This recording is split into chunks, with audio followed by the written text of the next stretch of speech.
ಕುಟುಂಬ ಪದ್ಧತಿಯಲ್ಲಿ ವಯೋವೃದ್ಧ ತಂದೆ ತಾಯಿಗಳ ಜವಾಬ್ದಾರಿ ಮಕ್ಕಳಿಗೆ ಹೊರೆಯಾಗಿ ಅವರನ್ನು ವೃದ್ಧಾಶ್ರಮಕ್ಕೆ ಸೇರಿಸುವುದು ಸರ್ವೇ ಸಾಮಾನ್ಯವಾಗಿದೆ. ಹೀಗೆ ಮುಂದುವರೆದರೆ ಮುಂದಿನ ಪೀಳಿಗೆಯು ಇದನ್ನೇ ತಮ್ಮ ಜೀವನ ಶೈಲಿಯಾಗಿ ಅನುಸರಿಸುತ್ತಾರೆ. ಇದರ ಒಂದು ಅಣುಕು ದೃಶ್ಯ ನಿಮ್ಮ ಮುಂದೆ 9ನೇ ಎ ವಿಭಾಗದ ವಿದ್ಯಾರ್ಥಿಗಳಿಂದ.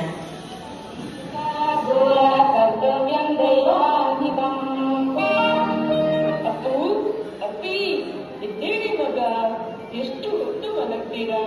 ಅಜ್ಜಿ, ಸ್ವಲ್ಪ ಹೊತ್ತು ಪ್ಲೀಸ್. ಶಾಲೆ ಇರುವ ಇವತ್ತು ಹೇಳಿ ಮುಖ ತೊಳೆದು ಹಲ್ಲುಜ್ಜಿ ಹೋಗಿ.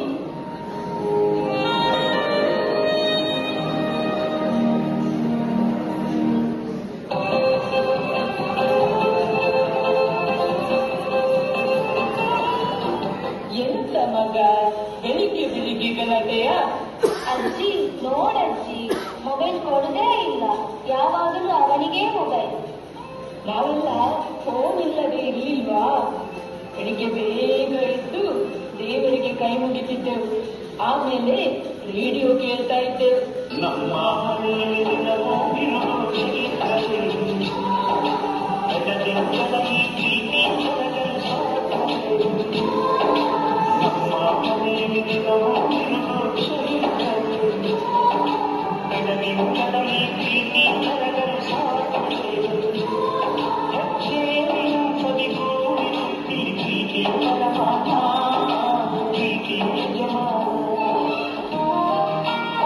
ಸ್ಕೂಲಿಗೆ ಲೇಟ್ ಆಯ್ತಲ್ಲ ಮಕ್ಕಳ, ಬೇಗ ಹೊರಡಿ.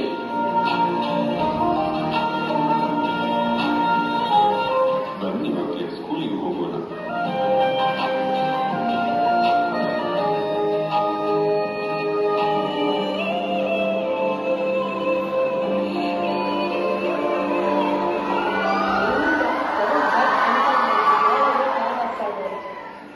ಕಂಗ್ರಾಚುಲೇಷನ್ ಭವ್ಯ, ಒಳ್ಳೆ ವಿಷಯ. ಆದರೆ ಅಪ್ಪನನ್ನು ಯಾರು ನೋಡಿಕೊಂಡರು? ಅದೇ ನನ್ನ ಫ್ರೆಂಡ್ ಒಂದು ಓಲ್ಡ್ ಏಜ್ ಹೋಮ್ ಬಗ್ಗೆ ಹೇಳಿದ್ರು. ಅಲ್ಲಿ ವಯಸ್ಸಾದವರನ್ನ ತುಂಬಾ ಚೆನ್ನಾಗಿ ನೋಡ್ಕೊಂಡ್ರೆ, ಅಲ್ಲಿ ಕಳಿಸಿದ್ರೆ ಹೇಗೆ? ಬೇಡ, ಅವರು ಮನೆಯಲ್ಲೇ ಇರಲಿ. ಅವರನ್ನು ಈ ವಯಸ್ಸಲ್ಲಿ ದೂರ ಕಳಿಸೋದು ಚೆನ್ನಾಗಿರಲ್ಲ. ಹಾಗಲ್ಲ ರೀ, ನಾವಂತೂ ಬೆಳಿಗ್ಗೆಯಿಂದ ಸಂಜೆವರೆಗೆ ಮನೆಯಲ್ಲಿರೋದಿಲ್ಲ. ಅವರಿಗೂ ಮೆಡಿಕಲ್ ತಗೊಳ್ಳೋದಕ್ಕೂ ಗೊತ್ತಾಗಲ್ಲ. ಅಲ್ಲಾದ್ರೆ ಹಾಗಲ್ಲ, ಅಲ್ಲಿ ಎಲ್ಲದಕ್ಕೂ ಜನ ಇರ್ತಾರೆ. ಅವರ ವಯಸ್ಸಿನವ್ರ ಜೊತೆ ತುಂಬಾ ಖುಷಿಯಾಗಿರ್ತಾರೆ. ಆಯ್ತು, ಹಾಗಾದ್ರೆ ನೀನು ಹೇಳಿದ ಹಾಗೆ ಆಗ್ಲಿ. ಆದ್ರೆ ಈ ವಿಷಯವನ್ನು ಅವ್ರ ಹತ್ರ ಹೇಗೆ ಹೇಳುದು?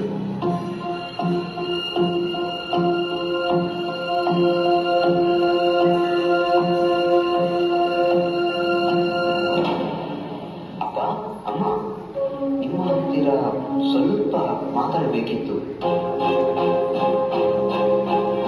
ಇವತ್ತಾದ್ರೂ ಈ ಅಮ್ಮನ ಹತ್ರ ಮಾತಾಡೋಕೆ ಪುರುಸೊತ್ತಾಯ್ತಲ್ವಾ? ಹೇಳು ಮಗ, ಏನ್ ವಿಷಯ? ಹೌದಮ್ಮ, ನಿಂಗೂ ಗೊತ್ತಲ್ವಾ, ನನಗೆ ಈಗ ಕೆಲಸದ ಒತ್ತಡ ಜಾಸ್ತಿ ಆಗ್ತಾ ಇದೆ. ಜೊತೆಗೆ ನನ್ನ ಸ್ಯಾಲರಿಯಲ್ಲಿ ಮನೆಯನ್ನು ಸಂಭಾಳಿಸಲಿಕ್ಕೆ ಕಷ್ಟ ಆಗ್ತಾ ಇದೆ. ಹಾಗೆಯೇ ನಾಳೆಯಿಂದ ಭವ್ಯ ಕೆಲಸಕ್ಕೆ ಹೋಗ್ತಾ ಇದ್ದಾರೆ. ಹಾಗಾಗಿ ನಾನು ಏನು ಹೇಳಲಿಕ್ಕೆ ಬಂದೆ ಅಂದ್ರೆ, ನಮಗೂ ನಿಮ್ಗೆ ಬೇಕಾದ ಹಾಗೆ ಟೈಮ್ ಕೊಡ್ಲಿಕ್ಕೆ ಆಗ್ತಾ ಇಲ್ಲ. ಹಾಗೆ ನಾನು ಮತ್ತೆ ಅವರು ಸೇರಿ ಒಂದು ನಿರ್ಧಾರ ಮಾಡಿದ್ದು. ಏನ್ ಮಗ? ಅದೇನಂದ್ರೆ, ಸ್ವಲ್ಪ ಸಮಯ ನಮ್ಮಿಂದ ದೂರ ಇರ್ತೀರಾ?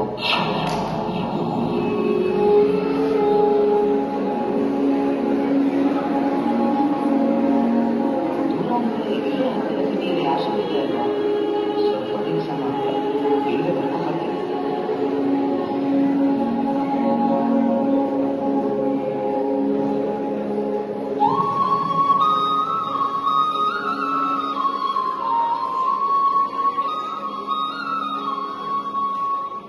ಏನು ಹೇಳ್ತೀನಿ ಮಗ, ನಾವು ನಿಮಗೆ ಬೇಡವಾದ್ವಾ? ನಮ್ಮಿಂದ ಏನು ತಪ್ಪಾಯಿತು? ಹಾಗಲ್ಲ ಅಪ್ಪ, ನಿಮ್ಮ ಒಳ್ಳೆದಕ್ಕೆ ತಾನೇ ನಾನು ಇಲ್ಲಿ ಹೇಳೋದು. ಸ್ವಲ್ಪ ದಿವಸ ಮಾತ್ರ. ಅಯ್ಯೋ, ಎಷ್ಟೇ ಕಷ್ಟ ಆದ್ರೂ ಇಲ್ಲಿ ಮೂಲೆಯಲ್ಲಿ ಉಪ್ಪು ಗಂಜಿ ತಿನ್ಕೊಂಡಿರ್ತೇವೆ. ನಿಮ್ಮನ್ನ ಅಪ್ಪು ಅಪ್ಪಿನ ಬಿಟ್ಟು ಹೇಗೆ ದೂರ ಇರೋದು ಹೇಳು? ಹೌದು ಮಗ, ನಾವು ಇಲ್ಲೇ ಇರ್ತೇವೆ. ನಮ್ಗೆ ಇನ್ನು ಏನಾಗಬೇಕು? ಇಲ್ಲೇ ಆರಾಮಾಗಿ ಇದ್ದೇವಲ್ವ? ಹಾಗಲ್ಲ ಅಪ್ಪ, ಇದು ನನ್ನ ನಿರ್ಧಾರ. ನಾನು ಹೇಳಿಯಾಗಿದೆ. ನಿಮ್ಮ ಒಳ್ಳೆದಕ್ಕೆ ಹೇಳ್ತಿರೋ ತಾನೇ. ಕರ್ಕೊಂಡು ಬರ್ತೇನೆ, ಅಲ್ಲೇ ಬಿಡುವುದಿಲ್ಲ. ಸಂಜೆ ರೆಡಿಯಾಗಿದೆ.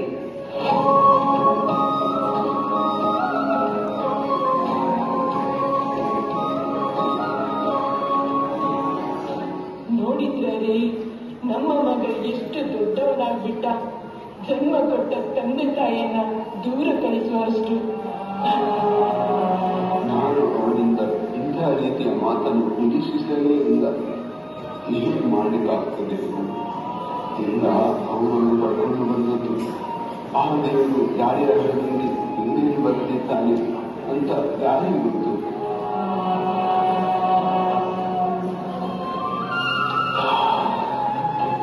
ಸಮಾಧಾನ ಮಾಡಿಕೊ.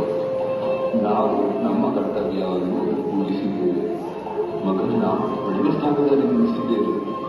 ಅವನು ಹೆಂಡತಿ ಮತ್ತು ಕೆಲಸ ಅಂತ ಬಿಸಿ ಇದ್ದಾನೆ. ಇನ್ನು ಅವನಿಗೆ ನಮ್ಮ ಅಗತ್ಯ ಇಲ್ಲ ಕಣೆ. ಅವನೇ ನಮ್ಮನ್ನು ವೃದ್ಧಾಶ್ರಮಕ್ಕೆ ಹಾಕ್ತಾನಂತೆ. ನೀನು ಯಾಕೆ ಸುಮ್ಮನೆ ಹತ್ತು ಆರೋಗ್ಯ ಹಾಳು ಮಾಡ್ಕೊಳ್ತೇವೆ? ಆರೋಗ್ಯ ಕಾಪಾಡ್ಕೊಂಡು ಏನ್ ಮಾಡೋದು ರೀ? ಯಾರಿಗೋಸ್ಕರ ಬದುಕ್ತಾ ಇದ್ದೇವೋ ಅವರಿಗೆ ನಾವು ಬೇಡ. ನಾವಿನ್ನು ಬದುಕಿದ್ದು ಸತ್ತ ಹಾಗೆ. ಬೇಕು ತುಂಬಿಸ್ಕೊ. ಆಮೇಲೆ ತಡ ಮಕ್ಕಳು ಶಾಲೆಯಿಂದ ಬರ್ತಾರೆ. ಅವರ ಮುಖ ಕಂಡರೆ ನಮ್ಮ ಕಾಲೇ ಮುಂದೆ ಹೋಗಲ್ಲ. ಬಾ.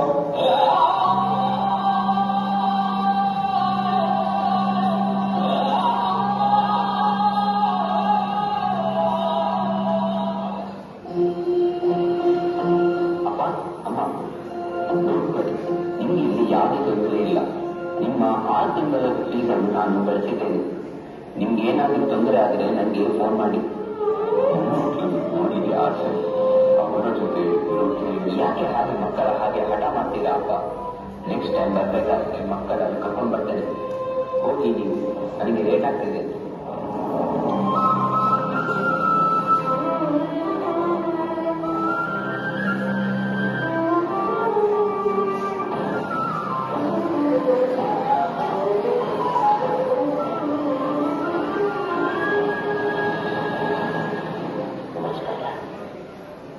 ನಾನು ಜೋಸೆಫ್, ಪ್ರೇಮಾಲಯ ಆಶ್ರಮದ ಸೀನಿಯರ್ ಮೋಸ್ಟ್ ಸದಸ್ಯ.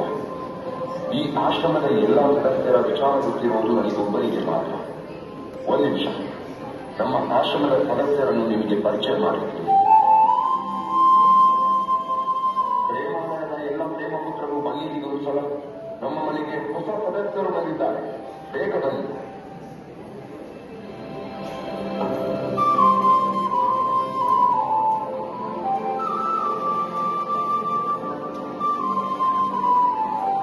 ಇಷ್ಟೇ ಅಲ್ಲ, ಇನ್ನು ತುಂಬಾ ಜನ ಸದಸ್ಯರಿದ್ದಾರೆ.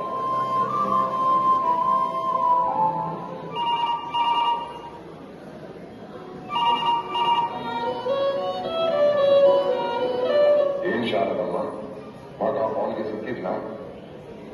ಪಾಪ, ನನ್ನ ಮಗನ್ಗೆ ತುಂಬಾ ಕೆಲಸ ಇರ್ಬೇಕು.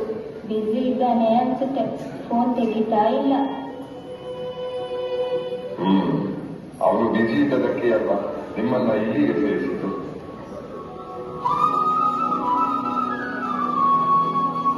ನೋಡಿ ಜೋಸೆಫ್ ಅಣ್ಣ, ನೀವು ನನ್ನ ಮಗನ ಬಗ್ಗೆ ಹಾಗೆಲ್ಲ ಹೇಳ್ಬಾರ್ದು. ಅವನಿಗೆ ಅಮ್ಮ ಅಂದ್ರೆ ತುಂಬಾ ಇಷ್ಟ. ಪರಿಸ್ಥಿತಿಗೆ ಕಟ್ಬಿದ್ದು ನನ್ನ ಇಲ್ಲಿ ಬಿಟ್ಟು ಹೋಗಿದ್ದಾನೆ. ನೋಡ್ತಾ ಇರಿ, ನನ್ನ ಕರ್ಕೊಂಡು ಹೋಗೇ ಹೋಗ್ತಾನೆ. ಹಾ, ಏನ್ ಹೇಳಿದ್ರಿ? ಈಗ ಹೋದ್ರಲ್ಲ, ಅವರು ಶಾರದಮ್ಮ ಅಲ್ಲ. ಮಗನ ಫೋನ್ಗೆ ತುಂಬಾ ವರ್ಷದಿಂದ ಕಾಯ್ತಾ ಇಲ್ಲ. ಆದ್ರೆ ಏನ್ ಮಾಡುದು, ಮಗ ನಾಟ್ ರಿಟೈರ್ಡ್ ಅಂದ ಹಾಗೆ ನಿಮ್ಮ ಹೆಸರೇನು? ನಾನು ರಮಣ್ಣ, ರಿಟೈರ್ಡ್ ಟೀಚರ್. ಏನು ವಿಧಿ ನೋಡಿ, ಸಮಾಜದ ಎಲ್ಲರಿಗೂ ಬುದ್ಧಿ ಹೇಳಿ ತಿದ್ದಿ ತೆರಗಡೆ ನನ್ನ ಮಗ ಬುದ್ಧಿ ಹೇಳಿ ಶಾಲೆಗೆ ಮಕ್ಕಳನ್ನು ಸೇರಿಸಿದಂತೆ ಈ ವೃದ್ಧಾಶ್ರಮಕ್ಕೆ ನನ್ನನ್ನು ನನ್ನ ಹೆಂಡತಿನ ಕರ್ಕೊಂಡು ಬಂದ. ರಾಮಣ್ಣ, ಇಷ್ಟೆಲ್ಲ ನೊಂದುಕೊಂಡ್ರೆ ಹೇಗೆ? ಇಲ್ಲಿ ಇವರೆಲ್ಲ ನಮ್ಮ ವಯಸ್ಸು, ಅಂದ ಹಾಗೆ ಇಲ್ಲಿ ಇರುವವರೆಲ್ಲ ಸಮಾನ ಮನಸ್ಸಿದ್ದಾರೆ.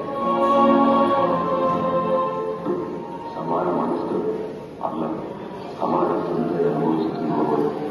ಅಂದ ಹಾಗೆ ಜೋಸೆಫ್, ನೀವು ಇರೋ ಕಾರಣ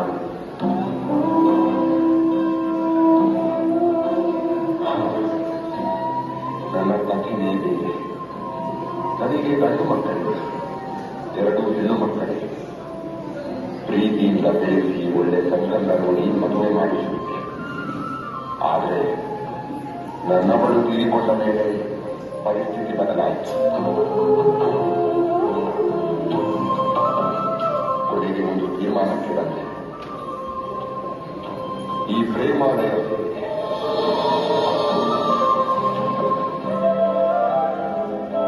ನೀವೇ ಪುಣ್ಯವಂತರು ಜೋಸೆಫ್. ಮಗುವು ಹೆಣ್ಣಾಗಲಿ ಗಂಡಾಗಲಿ ಈ ತಾಂತ್ರಿಕ ಯುಗದಲ್ಲಿ ಕೊನೆಗೆ ಅಪ್ಪ ಅಮ್ಮನಿಗೆ ಇಂತಹ ಪ್ರೇಮಾಲಯ ಇರಲಿ. ಆದರೆ ರಾಮಣ್ಣ ಒಂದು ಥ್ರಿಲ್ಲಿಂಗ್ ವಿಚಾರ ಹೇಳಿದೆ. ಇಲ್ಲಿರುವ ಒಂದು ವ್ಯಕ್ತಿಯು ಬಡ ಕುಟುಂಬದಿಂದ ಬಂದಿಲ್ಲ, ಎಲ್ಲರೂ ಶ್ರೀಮಂತ ಕುಟುಂಬದವರು. ಮಕ್ಕಳು ಬೇರೆ ಬೇರೆ ದೊಡ್ಡ ಕೆಲಸದಲ್ಲಿರುವ ಡಾಕ್ಟರ್, ಇಂಜಿನಿಯರ್, ಬಿಸಿನೆಸ್ ಮಾಡುವವರ ತಂದೆ ತಾಯಿಗಳು. ಅದು ಸರಿ ಜೋಸೆಫ್ ಅಣ್ಣ, ಮಕ್ಕಳಿಗಾಗಿ ಆಸ್ತಿಯನ್ನು ಮಾಡಬಾರದು. ಮಕ್ಕಳನ್ನೇ ದೇಶದ ಆಸ್ತಿಯನ್ನಾಗಿಸಬೇಕು.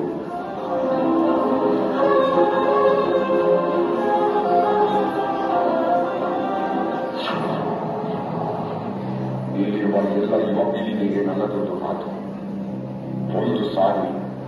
ಒಂದು ಸಾರಿ ನಿಮ್ಮ ಬಾಲ್ಯವನ್ನು ನೆನಪು ಮಾಡಿಕೊಳ್ಳಿ. ನೀವು ಸಣ್ಣವರಿರುವಾಗ ನೀವಾಡುವ ಒಂದು ನುಡಿಗಾಗಿ ನಿಮ್ಮ ತಂದೆ ತಾಯಿ ಕಾತರದಿಂದ ಕಾಯ್ತಾ ಇದ್ರು. ನೀವು ಪುಟ್ಟ ಪುಟ್ಟ ಹೆಜ್ಜೆ ಇಟ್ಟು ನಡೆಯಬೇಕೆಂದಾಗ ಎಡವಿ ಬಿದ್ದಾಗ ನಿಮ್ಮ ತಂದೆ ತಾಯಿಯ ತೋಳುಗಳು ನೀವು ಬೀಳದಂತೆ ರಕ್ಷಣೆ ಮಾಡುತ್ತಿದ್ದವು.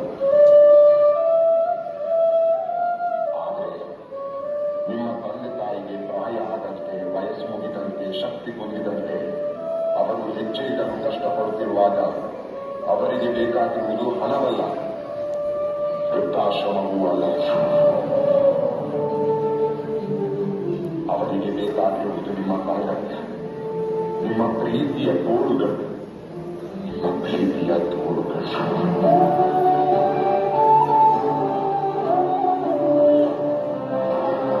ಅಣ್ಣ, ಇವತ್ತೂ ಅಜ್ಜ ಅಜ್ಜಿ ಬರಲಿಲ್ಲ. ಇವತ್ತೇ ಬರ್ತಾರೆ ಅಂತ ಅಪ್ಪ ಅಮ್ಮ ಹೇಳಿದ್ರು. ಓಕೆ, ಯಾರೆಲ್ಲ ಹೋಗ್ತಾ ಇದ್ದೀರಾ? ಇವತ್ತು ಅಜ್ಜ ಅಜ್ಜಿ ಬರ್ತಾರೆ ಅಂತ ಹೇಳಿದ್ರಲ್ಲ, ಕಾಣ್ತಾನೇ ಇಲ್ಲ. ನಾವು ಸ್ಕೂಲ್ನಿಂದ ಎಷ್ಟು ಬೇಗ ಬಂದ್ವಿ ಅಂತ ಗೊತ್ತಾ?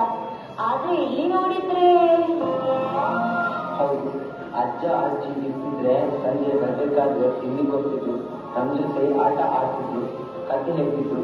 ಆದ್ರೆ ಈಗ ಯಾರಿಲ್ಲ. ನೀವಂತೂ ಎಷ್ಟೊತ್ತು ನೋಡಿದ್ರು ಕೆಲಸ ಅಂತ ಬಿಸಿ ಇರ್ತೀರಾ. ಹೌದು ಮಕ್ಕಳೇ, ಈಗಿನ ಕಾಲದಲ್ಲಿ ಜೀವನ ನಡೆಸೋಕೆ ಇಬ್ಬರು ದುಡಿಯುವುದು ಅನಿವಾರ್ಯ. ಹಾಗಂತ ಅಜ್ಜ ಅಜ್ಜಿನ ವೃದ್ಧಾಶ್ರಮಕ್ಕೆ ಕಳಿಸ್ಬೇಕಾ? ಅವಳಿಲ್ಲದೆ ನಮಗೆ ಎಷ್ಟು ಬೇಜಾರಾಗ್ತಿದೆ. ನಮ್ಮನ್ನು ನೋಡದೆ ಹೇಗಿರ್ತಾರೆ ಅವರು? ನೀವು ಅದರ ಬಗ್ಗೆ ಯೋಚನೆ ಮಾಡಬೇಡಿ. ಅವರು ಅಲ್ಲಿ ತುಂಬಾ ಖುಷಿಯಾಗಿದ್ದಾರೆ. ಅವರಿಗೆ ತುಂಬಾ ಫ್ರೆಂಡ್ಸ್ ಇದ್ದಾರೆ. ಅಲ್ಲಿ ತುಂಬಾ ಚೆನ್ನಾಗಿ ನೋಡ್ಕೊಳ್ತಾರೆ. ನೀವು ತುಂಬಾ ತಲೆಗಾಡಿಸ್ಕೊಳ್ಬೇಡಿ. ನೀವು ಓದಿನ ಕಡೆ ಗಮನ ಕೊಡಿ. ನಾವು ಓದಿ ಏನಾಗಬೇಕು? ಮಕ್ಕಳೇ, ನೀವು ಓದಿ ದೊಡ್ಡ ಕೆಲಸಕ್ಕೆ ಹೋಗ್ಬೇಕು. ನಾವಿಬ್ರು ಚೆನ್ನಾಗಿ ಓದಿ ಕೆಲಸ ತಗೊಂಡು ನಿಮ್ಮನ್ನ ವೃದ್ಧಾಶ್ರಮಕ್ಕೆ ಸೇರಿಸ್ಬೇಕಾ?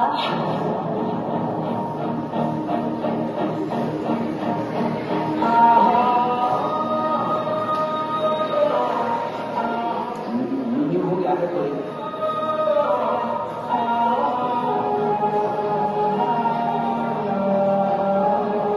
ಹೌದು, ನಾವು ಯಾಕೋ ತಪ್ಪು ನಿರ್ಧಾರ ತಗೊಂಡ್ವಿ ಅಂತ ಅನಿಸ್ತಾ ಇದ್ದೇವೆ. ಹೌದು ರೀ, ಮಕ್ಕಳು ಅಜ್ಜ ಅಜ್ಜಿನ ತುಂಬಾ ಹಚ್ಕೊಂಡಿದ್ದಾರೆ. ನಾವು ತಗೊಂಡ ನಿರ್ಧಾರದ ಉದ್ದೇಶವನ್ನೇ ಅವರು ತಪ್ಪಾಗಿ ತಿಳ್ಕೊಂಡಿದ್ದಾರೆ. ಹೌದು, ಯಾಕೋ ಮಕ್ಕಳ ಮೇಲೆ ತಪ್ಪು ಪರಿಣಾಮ ಬೀರ್ತಾ ಇದೆ. ಇನ್ನು ನಾವು ಸುಮ್ಮನಿದ್ದರೆ ಪರಿಸ್ಥಿತಿ ನಮ್ಮ ಕೈ ತಪ್ಪಿ ಹೋಗ್ತದೆ. ಬಾ, ಈಗಲೇ ಹೋಗಿ ಅಪ್ಪ ಅಮ್ಮನನ್ನು ಕರ್ಕೊಂಡು ಬರೋಣ. ಬನ್ನಿ ಹೋಗೋಣ.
ತಂದೆ ತಾಯಿ ಎಂದರೆ ಕಣ್ಣಿಗೆ ಕಾಣುವ ದೇವರು. ಅಂತಹ ದೇವರನ್ನು ಮನೆಯೆಂಬ ದೇವಾಲಯದಲ್ಲಿ ಪೂಜಿಸಬೇಕೇ ಹೊರತು ವೃದ್ಧಾಶ್ರಮದಲ್ಲಿ ಅನಾಥವಾಗಿ ಕೊರಗಲು ಬಿಡಬಾರದು.